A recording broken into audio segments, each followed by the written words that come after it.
benefit of the ushers, call your attention to the 8th chapter of John. John chapter 8. John chapter 8. And we'll start at verse 31. And it says, Then said Jesus to those Jews which believed on him, If you continue in my word, then are ye my disciples indeed.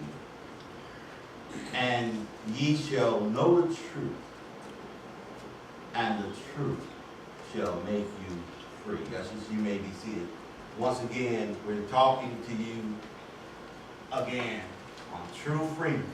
All right. And this is true freedom, part 3. True freedom, part 3. And those of you who've been here, what we've been doing true freedom for the last couple Sundays that I've been before you. And this is a topic that spiritually I feel that God has placed it with me to continue, because this is very important in the body of Christ. I know Jesus said many things, so many things he said, and but everything that he said, it was important. Now, that's basically written. Now, he may have been sometimes, joking with his disciples and they, getting around. But what we have that's written is very important. And as we said the first, we've been going over it. I want to stay on this because I think it's very important in the body of Christ that we understand how we are to live and how we are to understand what it means to be a born-again believer. Now, when Jesus was saying these things, he wasn't expressing the fact about being born again, because he only mentioned that, as we understand in the Bible, a one-on-one conversation with Nicodemus, that he talked about being born again. But everything he said got to have us understand that the born-again action or the mentality is in every word based that Jesus said, even when he started the Sermon on the Mount. He's letting know that you can't be the same person to do these things. If I tell you that, you have to turn the other cheek, the main person that you are, which you brought up and understanding that an eye for an eye, tooth for a tooth, well, this is now a different way that you have to live.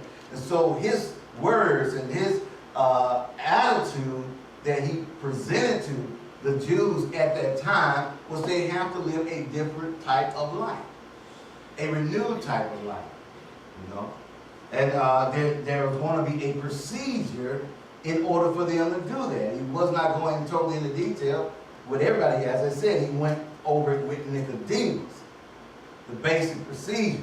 And he didn't go into him dying. But he let Nicodemus know earlier in this same Gospel of John that you must be born again. He's saying that there's a birth that we have that's natural birth. And everything that we do is natural. And that's what we're used to. We're used to natural birth. As Nicodemus said, how can I do that again? There's only one way we know how to be born. But he said, well, now it's a different type of birth that you have to be born of the Spirit. It's different. And that would have not totally been explained. When he explained certain things, the only way where he could get people to understand that, he had to explain it in a spiritual way, because he was talking about a spiritual birth. And he could only give natural things that he could compare it to, of natural birth to compare it to, but he could only explain it in a spiritual way. You see? And now when he's talking, and he said in verse 31, if you look at that, he's saying, then said Jesus to those Jews which did what? Believe on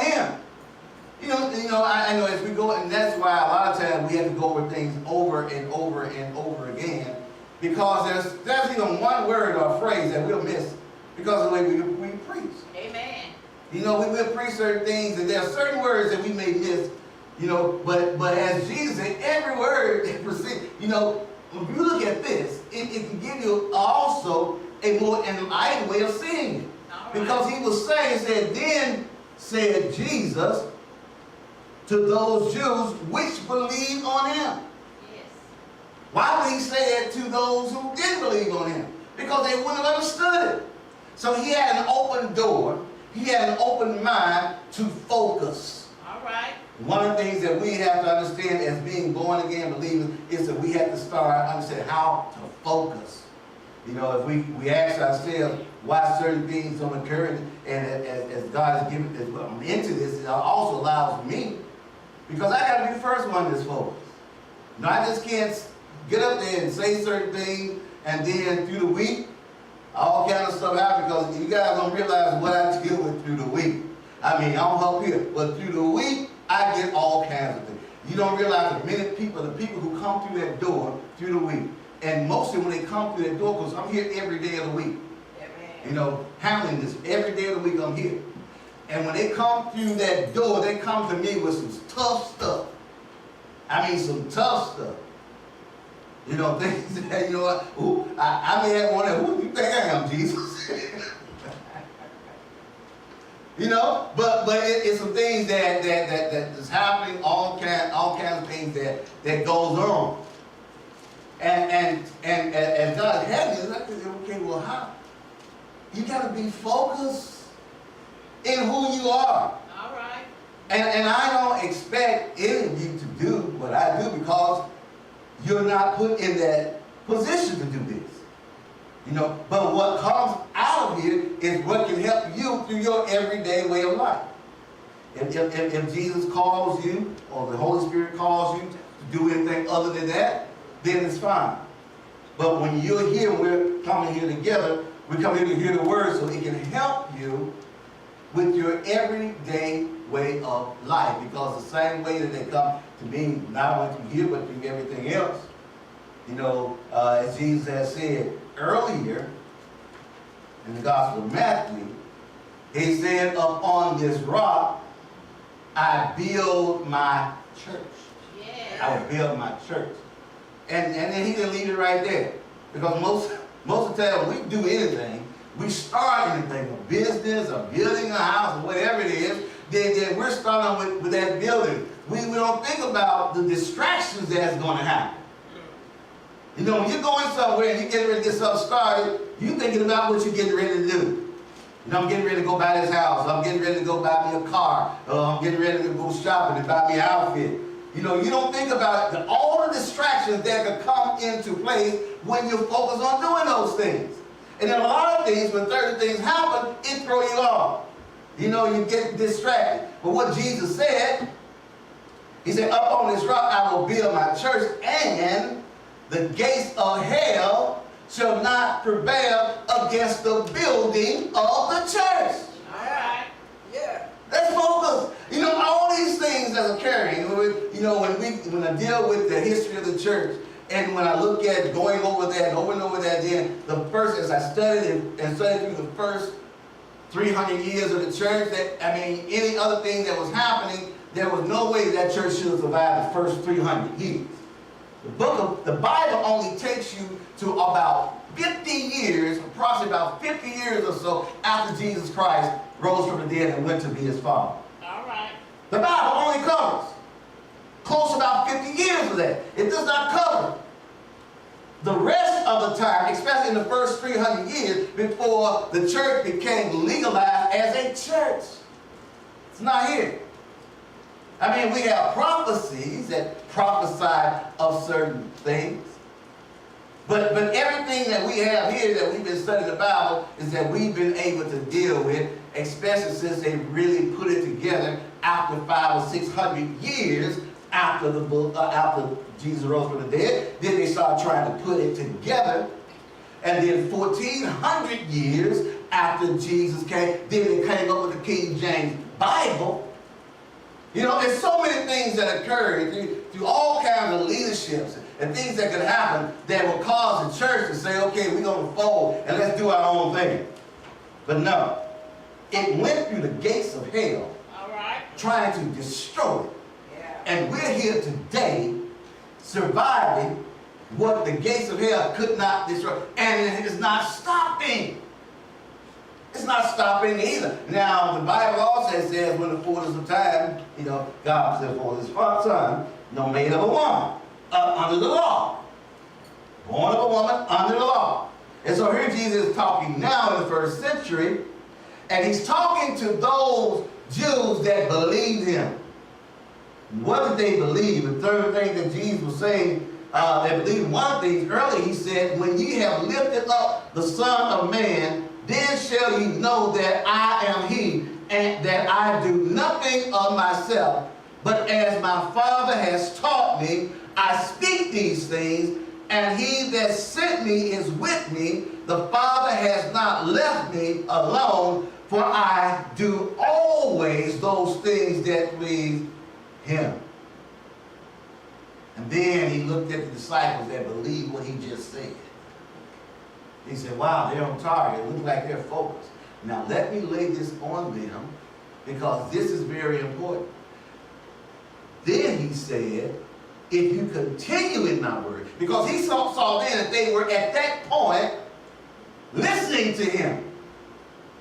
And he said, if you continue listening to me, if you continue in my word, then are you my disciples indeed. Not just the 12, but he's saying all the Jews that believed him. All those that got around there was looking for something, expecting something, that what Isaiah the prophet was prophesying, about the Messiah coming, or what Ezekiel, what Jeremiah, what all them guys was talking about the coming. They were listening to him and said, maybe this may be the one. And he said they listened to him. And then Jesus said that if you continue in my word, you are my disciples indeed. What is a disciple? A disciple is one that will get enough patience, enough attitude, that they would allow themselves to listen and obey. Listen and obey. This is what he means. Then you are my disciples. That means that you're going to listen and you're going to obey. Because his original disciples were there because he said, follow me. And they were following him because they were listening and obeying. Remember whenever Jesus asked one of his disciples to do, then they may have asked questions about it, but they still did it because they were his disciples. So they listened and they obeyed.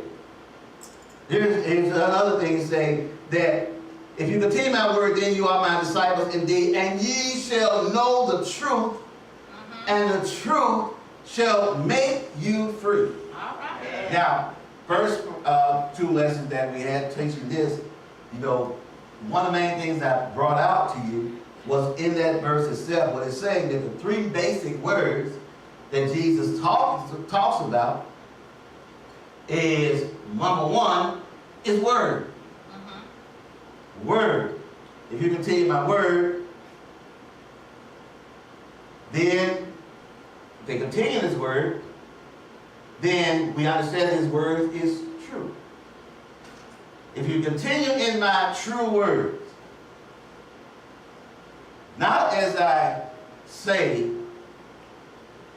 but what I do. How does it go? Don't do as I Do as I say, not as I do. Okay. Jesus is not saying this. He's saying do as I say and as I do. Come on, man. Because we're following both in his word based on what he's saying and what he's doing. And he's saying that if you believe, if you say, continue my word, you are my disciples indeed, and you shall know the truth. We're talking about the word, knowing that his word is true. When you know that a word is true, then you're dealing with something that will give you the opportunity to have whatever you're desiring, because you know you don't have to doubt it, you know it's true. If you ask anybody anything, and you want to know an answer, whatever it might be, Especially if you want to lock somebody in. You want to know if they tell you the truth. Man. I mean, you ain't going to believe a lie. You know that it's lying. You got a good, here's the thing, I know a lot of you listening, I don't know what you are, Democrat, Republican, or whatever, but I can tell you this, is that if you're really searching for something, really want it bad, and you're not satisfied, then you're going to vote for Trump. Because the man telling you he's going to do everything. He's telling you that he's going to stop crime. Just like that. I'm not saying, I'm not trying to sway anybody. But here's what whatever somebody, regardless of whatever it is coming along and tell you they're going to do something, then they must be telling you the truth if they believe in themselves that much. Man. They know it's going to happen. Got proven facts. Well, here's the thing. Jesus is saying this because he knows he's got proven fact that his word is true. He knows it. And he's saying here is that, and once that happens, if you abide in my word, and you shall know the truth, and then the truth shall make you free. The bottom line of everything, my people, is that everybody in here should want to be free. When I was in high school, I used to dance off the Young Rascals, not the Little Rascals. I danced off them too, But I'm talking about a group that was called the Young Rascals. And they had this song that said, all the world over is so easy to see. People everywhere just want to be free. Listen, please listen. That's the way it should be. Deep in the valley, people got to be free. And I used to jam on that song. Seem to me what a lovely world it could be if everyone learned to live together. You know what I mean? That was top song back in the 60s. You call the Young Rascals singing that. And I don't know if they were inspired by John 8:31. I don't know this. But this is exactly what, everybody in here should want to be free. Because what comes with freedom? And Jesus is going to explain it in his word.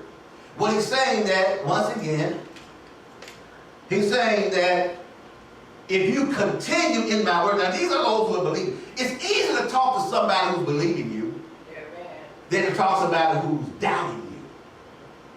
And I already turned out, ain't gonna be, people in church. Now, there's a few of us now, so I can't be like the big guys. And I can say, them big boys, they can say a whole lot of stuff, and just point, y'all don't believe what I'm saying. I can't say that with a head, because everybody takes first. But, but a big church, they can talk about them, they know everybody. And everybody, when they realize, go on, preacher, go on, preacher. But no, I mean, it could be those who be, and they already know that they're doubting him, but they're just there for whatever reason. They're not believing in his word. They're not believing in the platform. They're not believing in whatever was going on, what's coming out. They're not believing in that. But Jesus saying those because he knew that they believed. So it's easy to listen and be obedient when you know that you believe and you trust in what this person is saying. You'll go, if you really believe what I say, and we know there have been preachers in the past, that folk have believed in so much they killed themselves. I'm not talking about Jesus. Come back already. I'm talking about a regular man put his pants on one leg at a time. I get it. Now sometimes you can sit down and just slump. You know what I'm saying? You know what I mean? Ready to sit down and whop, I think they call those jumpsuits. How do y'all remember the jumpsuit? You can jump right in them. One at a time. But they believe this man so much that they kill themselves. All right. But what Jesus said here is that if you believe in him, if you continue in my word, you are my disciples indeed, and you will know the truth, and the truth shall make you free. Well, then those that, they were believing now, but there were some who did not believe or may believe to that point. And then they questioned him, saying, who are you to say I'm free? I mean, I'm already free. All right, come on now. So there are people who will come even in 2016 and this modern technology, whether it be Facebook, whether it be Instagram, whether it be Twitter, you know, whether it be live on Facebook, whatever it be. There were people out there who were once they were here, up to they want to hear, and then once they don't agree with stuff, who you talking to? I'm already this, I'm already that. And this is what these Jews told to Jesus. He said, we be Abraham, we're already free. They don't understand. So this is why in this 5-part series, this is part 3, is that we're talking about true freedom. True freedom, when you know you're truly free. If everyone under the sound of my voice, whether you be watching or you, is that you should know that you're truly free. You know, I gave an analogy before, and I felt like it was a good analogy, that if you had opportunity to walk in any store, now I'm not talking about billionaires, you know, like Donald. Most of these are kind of free to it, but there's going to always be something that costs more money than he got, even the richest people. There's going to be always something that costs more than what they got. They can be being treated. They may want a whole country. You know what I'm saying? It's going to be always, you know, as long as you're in the realm of reality, nobody's ever too rich, whereas they won't still want to get something more. But imagine if you were able to walk in anywhere and everything was free. You did not have to worry about what anything costs. This is what Jesus is saying to us. And how he's saying it is that he's saying that you will be spiritually free. And what are we free from? What's the most thing that costs? Now that we're in the world, and as soon as we come into the world, what is the main thing that costs us? And I'll tell you, it's sin. Sin is a debt that you can't pay. I don't care what you do or how much you have, you cannot complete that debt. Because the more you think you have a handle of it, the more and more it continues to cost. The more it continues to cost. Even if you work hard for it, you know, you still going to get death. You can't work your way out of death from sin. They say the wages of sin is death. So what Jesus said, now I'm going to show you how to be, as the world, I go to many seminars, which they talk about how to be debt-free. Yeah. Debt-free. I'm going to tell you how to be, come on, y'all smart. I'm saying debt-free. Jesus tell you how to be what free? Death-free. Now pick that D-E-A-T-H. Here's what he said. He's saying that you will know the truth, and the truth will make you free from what? Free from death. That's true freedom. Because here is death. When you came into life, you didn't have life. And we don't think about that. You know, I went out of town last week and saw my little granddaughter. And I remember last year when I went and saw her, she was just a little baby, you know, coming into the world, just a few days old. And then I see her last week. She crawling, pulling up, standing, reaching out, and all this, you know. And that's how, at every point in time, we were that way. But we can't go beyond the birth. Nobody have no idea. And you know, and I'm trying, you know, she sit at the table and she said, yeah, yeah, yeah. I said, she said granddad. I have no idea what she said. You know? She may know what she's saying. I can't remember. I mean, as far back, and a lot of people are good. And some people can remember all the way back to age, what, 2 years or whatever. You know, I try to go back and remember. I can't remember. Close I can remember making Portia being 5 years old. I remember my brother being 2. You know, not 3. I remember being 3. I'm 5. And just a little bit of that. You know, but I can't remember. I don't remember 5 because I was 5 when Michael was born. And I remember I remember him being brought to the house. I remember the little yellow baby on the flowers.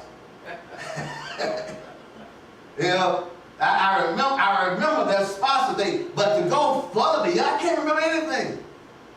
But it was happening. You know, so we remember life because that's what we know. This way we should accept life. And once we come into the world, Jesus is saying that I'm going to guarantee you being free from not losing that.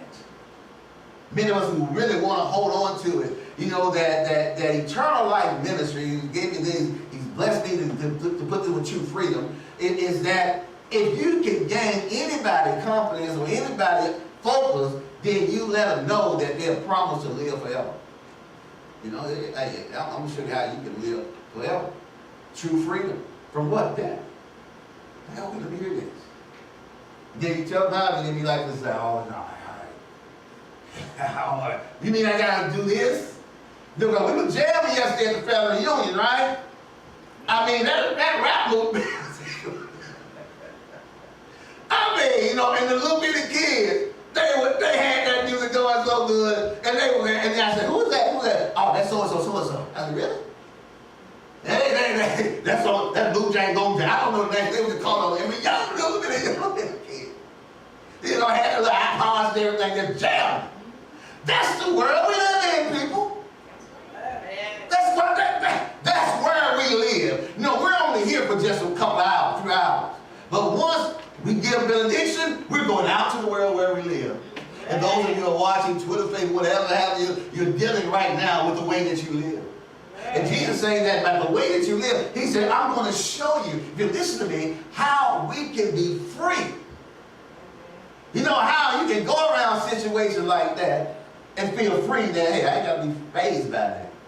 It took a while, you know, but now that's what's happening. You know, I have to work on that. And that's what disciple is. You have to discipline. Disciple comes from the word discipline. You got to discipline yourself that it's going to be a point-by-point basis. You know? You know, and this we're talking about true freedom. You know, to understand, you know, the word is true, and then was based on the word being true. And then if you abide in that and understand that, then you're living free. As He told the disciples, being free from sin. All the time we think of sin. Sin can be so many different things. Every one of us has a weakness for some type of sin. Now, we may not have the basic. We may not be cutthroats and murderers because everybody's sitting there, ain't nobody locked up right now. If some of y'all here was really, really bad with certain types of sin, y'all wouldn't be in church right now. You'd be locked up. I'll be running anyway. Wouldn't be in New Macedonia. But some of those things that happen, you know, there's so many. Early in the chapter, and I'm going to close here in just a moment. But early in the chapter, we talk about Jesus that bringing the woman caught in adultery. You know, yes, that was sin. But what Jesus prayed, He wrote something on the ground that pointed out the other sins that may be occurring in their life that they're not focusing on is short of the Word of God. You know, whatever it is, they feel like, well, I can't accuse this woman because I'm just as guilty. You know? And so there are things that, so how we learn about us is through the Word of God. You know, not just what, you know, I minister to you or what you hear, see on TV or what have you, but whatever you hear, and then you start understanding who you are. You start disciplining yourself.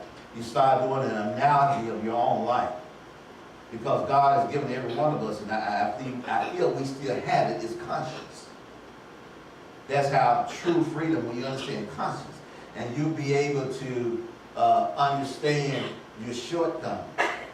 You know, a lot of times we oftentimes say, and we say it a lot, I've said it a minute, I said, is that what God knows my heart. And I'm just going to say, I'm not saying to be critical, you know, to anybody. I'm just saying that we say certain things, but we don't even know the answer to that. Because do we have any idea if God really knows our heart? What He knows in our heart? Amen. If it was something in our heart that we felt that God knows, do you think that if God came and told you what was in your heart, you probably said, I hope God don't know my heart, but I have no idea what's deep in my heart. But He does know your heart. We're partially right, feeling that that God knows our heart, but do we really understand, you know, just because he knows our heart, that we just forgive what's in our heart. You know? Jesus explained it. He said that is not what comes out of a man, a person, that defiles him. But goes into a man that defiles him, but what comes out of the heart. And a lot of times we have no idea what comes out. I mean, I had some things that come out of my heart. I had no idea it was coming out. I'm telling you the truth. Wow, where'd that go from? Where'd it go? I said, and bam, it just comes out. You know, then I say that God knows my heart? No. You know, no. I'm not blaming God for what came out of my heart. You know. So here's what I'm saying. We're talking about being true freedom. We're talking about being so totally free that our hearts are free. And I guarantee you, as a born again believer, the key thing is to work on having a free heart. You have to work on that. You know, so those preachers say, well, how are you going to do that? Well, even the Old Testament. In the Old Testament, it talks about that God said to his prophet that he's going to take away the heart of stone and give you a heart of flesh. I mean, that's what the Bible said. You know, even David said, create in me a clean heart.